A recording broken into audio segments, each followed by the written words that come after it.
And welcome, everyone. Thank you for joining us tonight. We have an awesome leader with us this evening. This is our live series. We're speaking with leaders and people who are up to big things and greatness in the world. This evening, we have Mary Jo Lorei. Welcome, welcome. So awesome to have you here with us. Mary Jo is a master coach and a self-mastery mentor. She's going to tell us more about maybe what some of these things actually mean in the world, so we can be on the same page with her, on the same level. And she's also a rainbow eater, and she's she's a unicorn maker. And yes. Somebody actually said to me once, and honestly, it was way over the top, and I don't own it, but I just loved hearing it. Somebody said, was giving me an acknowledgement, and the only way they could think to express it was, "I think you're what unicorns want to be." Ooh, I know. She's the power animal for unicorns, guys. So now I'm trying to fill those shoes. Well, you know, you make the declaration, or people support you to see your greatness, and then you step into it. Exactly. I also want to mention for everybody who hasn't had Mary Jo as a trainer yet, you are a leadership trainer and you are a grace and grace revealed trainer. So you've journeyed to Columbus, Ohio multiple times to train them around grace and grace revealed. Yeah. Yeah, I've been to Columbus. I'm not actually sure of the number. I know it's been more than 5. I just know it hasn't been enough. I think the world could use more grace and grace revealed. Thank you for that. And I could use more Columbus. Hey, all right. Well, cool. There is something about coming to Columbus. I'm from Northwestern Pennsylvania, from Erie, Pennsylvania. Awesome. So when I come to Columbus, I feel like I'm sitting in the lap of home. Beautiful. In a lot of ways. So we also need to have you in Philadelphia too for can't wait for that. Yeah, absolutely. I mean, Erie, Pennsylvania, I don't know. It sounds a little closer to Philadelphia, actually. Well, and I'm a cheesesteak master. I cut my teeth in Atlantic City when I left home and left college. I was a cocktail waitress at the Tropicana and a goddess at Caesar's Palace in Atlantic City for my goodness, a stretch of time. So I'm actually a professional goddess. A professional, and then you moved out to LA, which makes you a triple pro. Right. Oh my God! How long have you been out in LA? Tell me about your passions. We want to know all about Mary Jo Lorei. I think I was about 32 when I moved, so that's 23 years. Wow. Yeah, it's mind-boggling to me to think that I've done anything for 22 years. But one of the places I've lived for 22 years. Amazing. And a relationship brought me out here, which did not last, but was a huge gift. It created an impetus for me to be in a place where I was supposed to be. Because I discovered a lot here in LA, the diversity, the multicultural, all of the different, there's even every geographical style that you want. I could be at the mountains, the lake, a river, the ocean in the span of one day. So all of that and ways to educate and ways to explore yourself they're just so rampant here. And it started me on a path of more creating my identity instead of living into the one that I was given that way. And then discover transformational trainings out here. And then now that's both my vocation and my livelihood. Amazing. That's so great. So where did you do your training? How long ago did you do your training and where? First transformational training? Yeah. First transformation here in Los Angeles at Mastery and Transformational Training. So MITT out here, which I'm a trainer for, which is beautiful. Amazing. Yes. And I think that was 2016. Okay. Awesome. Okay, so wow, that's crazy because I did MITT in 2014, but in fact, wait, 2016. What am I saying? But no, I was like, how is that possible? I was like, that's because you actually, in fact, you were my third weekend trainer. I don't lie about my age to try and shave years off. I think I should say I'm older than I am, so I look better for my age. I don't try to do that. You're like, I'm 85. Me not getting that. 2006. Thank you. There we go. Perfect. Okay, that makes way more sense because, in fact, I graduated MITT also, moved out there with a relationship. It didn't last, and I found out so many things about myself in transformation and in that city. But yeah, you ended up being my third weekend trainer. I don't know if you remember that. I absolutely remember when you came through. Awesome. Awesome. Yay. Okay, great. So now you're a trainer. Tell us some of the things that you love about being a trainer. There is a steady reward of when someone not only learns and knows themselves a degree better, that's already gratifying, but when they fall in love a degree deeper. And that is a cornerstone of my work, because if we're going to go in and excavate, if we're going to transform, if we're going to change our lives, if we're going to self-develop, it's never from the place of what needs to be fixed. It's, God, if I can really fall in love with who I am and build out from there, what becomes possible. So that having somebody go, oh, because perhaps they didn't see themselves that way before, or really allow it in, or was afraid to actually have it expressed out loud. Wow. And when that happens and I see someone go a little taller and a little straighter, I was actually in a training this weekend and having a conversation with a woman creating relationship. And this is a coaching I do around relationship is, do you want somebody that's going to give you what's missing? Meaning, if you don't believe you're beautiful, but somebody will tell you that you're beautiful. Or do you want to be in a relationship with somebody who agrees when they tell you that agrees with what you already know? Second, number two. Right? Totally. Right? So when we do have that kind of self-appreciation and self-love, we actually can fall in love with ourselves a little bit. Then that's who's building out. And then when we do have loved ones or life that comes in, so the abundance piece, love piece, success piece comes in, we're that tracks for me. And, I'm not sure I deserve this, and it's too much, and yeah, totally. Self-worth. I mean, that's priceless, actually. Absolutely. Yeah. And so for you, around grace and grace revealed, that work is a little bit different than standard transformation. I would say a little gentler. Will you tell us a little bit about, for those of us who haven't done maybe grace? It's so funny when people say gentler. Well, there's no, the format is so different when you go into a lot of the more rigorous trainings and the crispness of the chairs and the precision of the boards and that.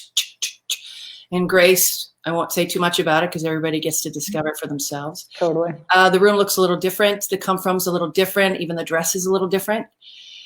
However, it isn't gentler. It's subtler because it's equally as profound and depth and sometimes penetrating and assertive and all of that as any other training is. But we actually use the model of let the body lead and the mind learn.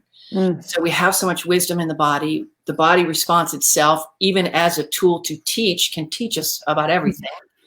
And if we're willing to listen and learn, and if we start to let the body lead and interrupt our normal neural pathways, we can see life and ourselves and our approach from a different angle and a different perspective. So somebody said to me once, years back when I first started the work, that it was like being at a wedding and you didn't realize how hard you danced until you got up the next day. So they were like, it didn't seem like we were doing that much work. And holy, oh my God, like everything shifted for me after that. So much changed after that. I had no idea how much work I'd gotten done, which is what we want.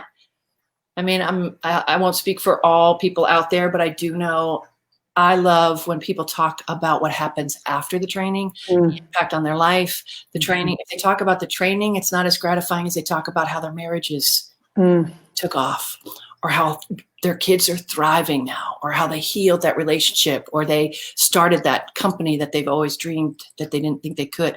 That's the stuff. That's the stuff. And that's sometimes where the work can be subtler, but the impact can be equally as deep. Oh, wow. I just showed a big comment on the front here. I'm still Thank you, Brooke. Shout out to Brooke. Hey, girl. Thank you, I don't know Brooke. if I know how to. Okay, here we go. Okay. Beautiful. Thank you for, yes, that was touching and moving, and Brooke agrees. So, and I do too.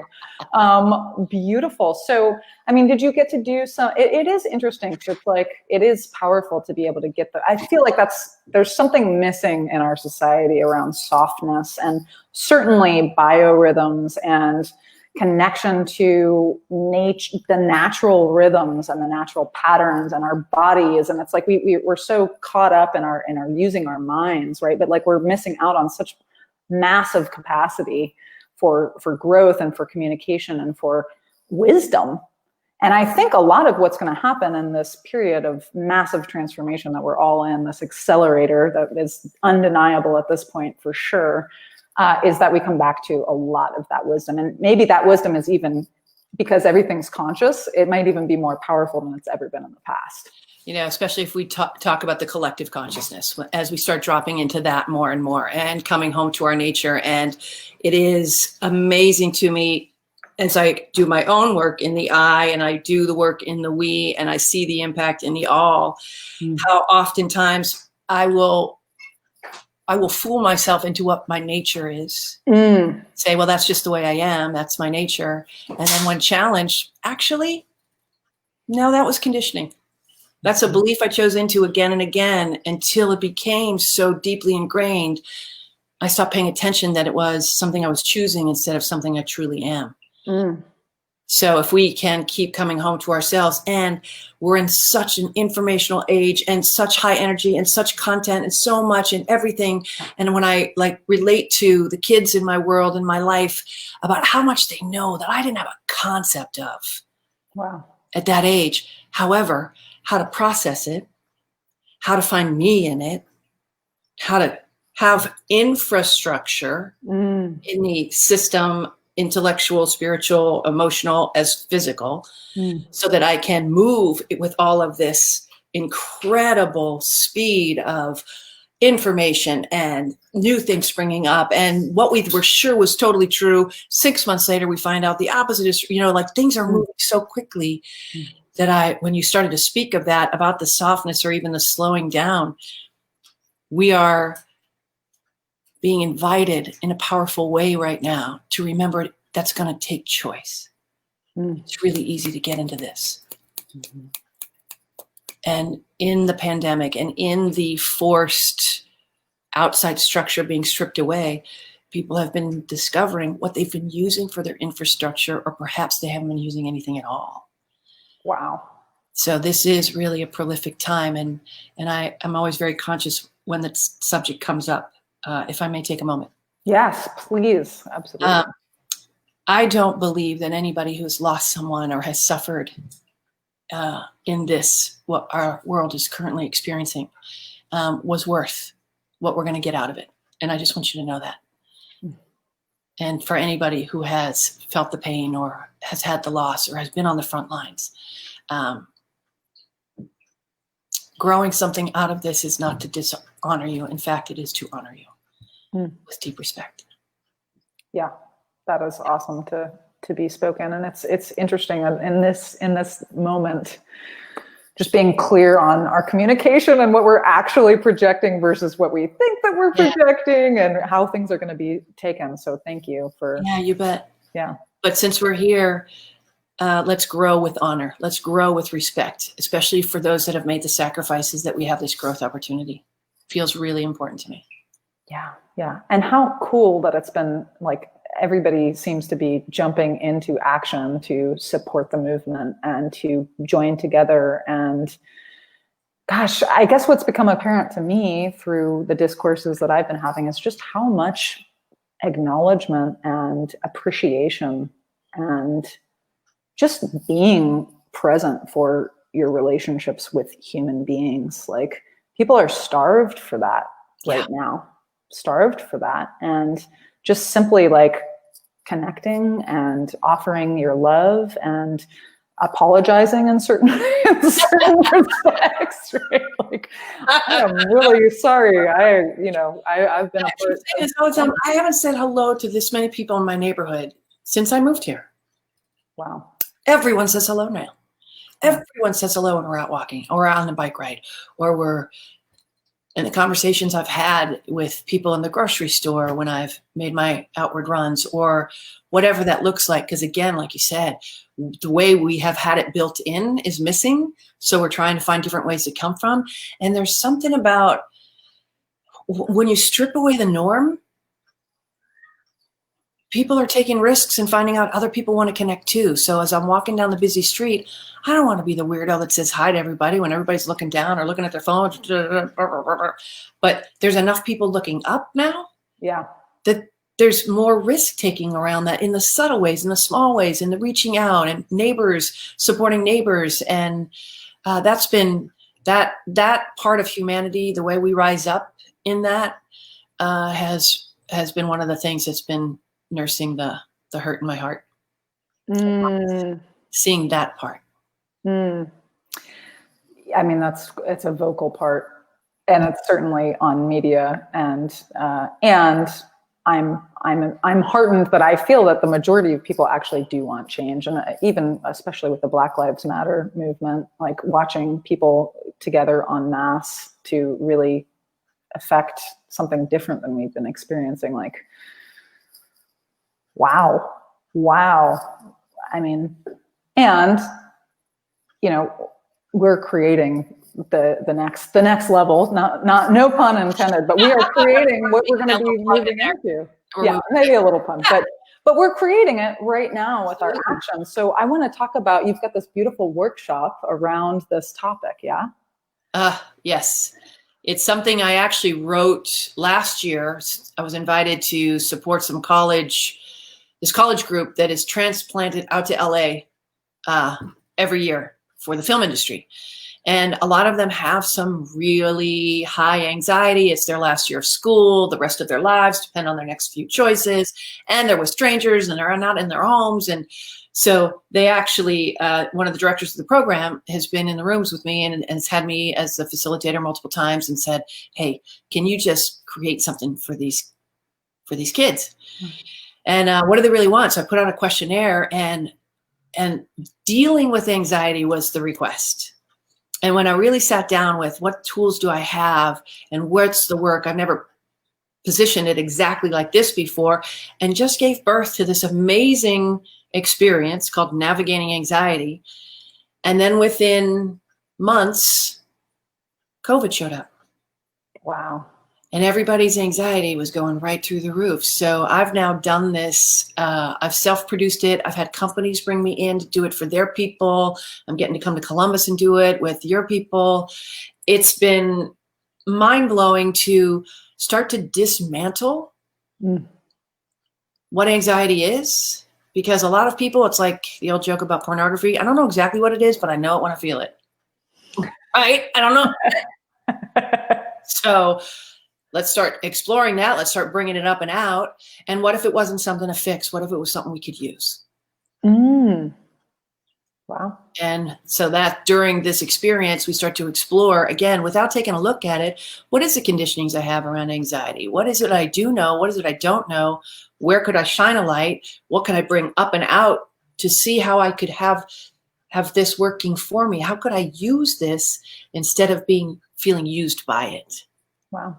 And so each time I do it, it's just so gratifying to see people have this relationship with it. And I get messages all the time from people that are now actually being prolific in this time in their lives in a way that's startling to them, in a way that's super gratifying to me. Wow, that's awesome. That's so great to hear. Amazing. So I want to read some of these comments over on the side here because they're coming through. So Rachel Margaret is saying, yes, Grace is powerfully introspective and a way to connect deeply in oneself. So juicy.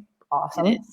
Diana Bradley Fulmer, she said, it's changed my life. Doing VIP All-Stars now. Yes, you are, girl. You are navigating anxiety. Yeah, I know, right? Jumping in there like a true leader. You're navigating anxiety next week, and relationships is the future for both my husband and myself. That's awesome. Fantastic. Yay. Yeah, which is great. And I just want you to know right now, like, I'm doing more of my private work with individual clients with couples than ever before. Oh. That has been a byproduct of this current culture, this current climate, this current, hey. Yeah, because everybody's home with each other. When I said, I would marry you, I didn't know I was going to be around you 24/7. Or when I said I would live with you, I didn't realize no one was going to work. Wow. So it's really deepening people's relationships. Absolutely. And the ones that actually want to use this to create deeper relationship are finding me and creating exactly that. Oh, that's beautiful. How yes, fun. I'm so glad you and your husband are both into exploring and deepening relationship, because that's what keeps I do in the present tense. I love it. And then Betsy Johnson just says, "Hi, Mary Jo." Hi, Betsy. Good. Oh, there she goes. I love Grace, and I can't wait till August to do it again. Yay. Yay. Oh my gosh. Yeah, we definitely get to have you in Philadelphia in the near future. And we are actually having you for navigating anxiety. That is 100% for Philadelphia Hooray. alumni. Right. That's so good. Well, so they'll get an opportunity to meet you up close and personal. And wow, how cool! How fun! I mean, I think when you did 119, which was the VIP that I was in, or LP they call it out there, you were was that just the beginning of your training in leadership? Like that was seems like you were stepping into it, right? That was, let's see, let me think where that was. Like 2014 or so. Right. So I started doing the leadership trainings about a year before your team came through. Okay. Awesome. Yeah. Awesome. And it really, I'm one of those that the work was so important when I was a student that I was a maniac on a mission to get it out there and as many people get involved in it as possible and stepping up to serve and how can I volunteer and showing up and showing up. And then at one point, Krista Petty Raymer, who wrote Grace, was the one that kind of said, "Hey, where are you going next?" And that's a really beautiful story. She, I really didn't really know. I didn't have that clear of a thing. I just knew this had to happen. And so we began this discussion about what to do. And there's a Hafiz poem that's in the year of Hafiz that on my birthday, there's a line in it that says, "Now is the time for you to compute that there is nothing but grace." Wow. And we love when something mystical like that happens. Oh my God. So we both were in this restaurant like this. Oh, you were together when this happened. She's reading it to me. Goodness. I was so flustered by the question. She goes, "Hey, let's just open up this poetry book. I got this book, let's look up your birthday." And that was what came out. Whoa. And then we both were kind of like, and of course me, did you plan that? I'm so like, it's so, again, like I don't want to receive it because I'm not sure I agree with it and stuff yet. And she goes, "I absolutely did not plan that. This is totally organic." And she actually stepped up and was willing to become my mentor. And it just rolled out so that multiple facets of training. And I was actually a hairstylist for 30 years and I retired from that over a year ago to full-time focus on this. Because wow, that's so great. Well, funny you would say that because your hair is amazing. And the whole time I've been thinking like, wow, I really love what Mary Jo's done with her hair. so great. Yeah, I sleep with a hairstylist. Yeah. Well, that's at this day and age, at this exact moment, it's a very nice trade to have, right? Oh my gosh. Well, great. Well, so awesome to speak with you and introduce you to the Philadelphia community a little bit. And I do love this work. And I have I want to explain my moniker a little bit. That self-mastery mentor piece. Yeah. Is important to me that people understand. The thing I'm certain of is I don't know how to be in your skin. So to tell you how to be you seems absurd. But if you're interested in self-mastery, in knowing yourself, in developing yourself, in bringing your best self forward, then I can mentor that. I can work with that. I can work with you on that. I can help and change perspective. So when people hear that and see that, they kind of go, "What does that mean?" That's what that means. I'm not here to tell anybody who they should be or how they should be because that seems presumptuous to me. But I know a lot about human beings and I know a lot about awareness. I know a lot about beliefs and I've been training for this my whole life. And here it is. Oh my gosh. Yeah. Well, I mean, listen, you're obviously a people person, right? Like you've been in this work, you love it. Even when they break my heart, it doesn't stop me from loving them. Like it's right now, again, in the last several weeks, my heart's broken a lot, a lot. And that the finiteness of we can't not change is exhilarating. But again, at the cost of what it's been is it's breaking my heart in a lot of ways. But I'm willing to let it get bigger in the heartbreak.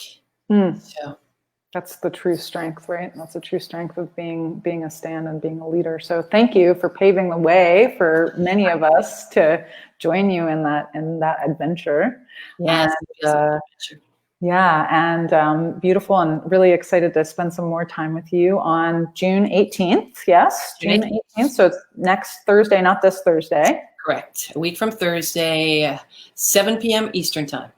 Okay, 7 p.m. All right. Well, beautiful. Thank you so much for Oh, spending this evening with us. It's just so good to see your face. It's so good to connect. And the fact that we have to connect virtually right now has turned into, man, I'm connecting with people I haven't connected like this with a long time because I wait till I'm there in person. So getting to see your beautiful face right now, highlight of my day. Yay. Thank you so much. I'm looking forward to seeing more of your face and hopefully you in person as well here soon. Thank you. Thank you. So much. See everybody that's coming next week. Yes. Awesome.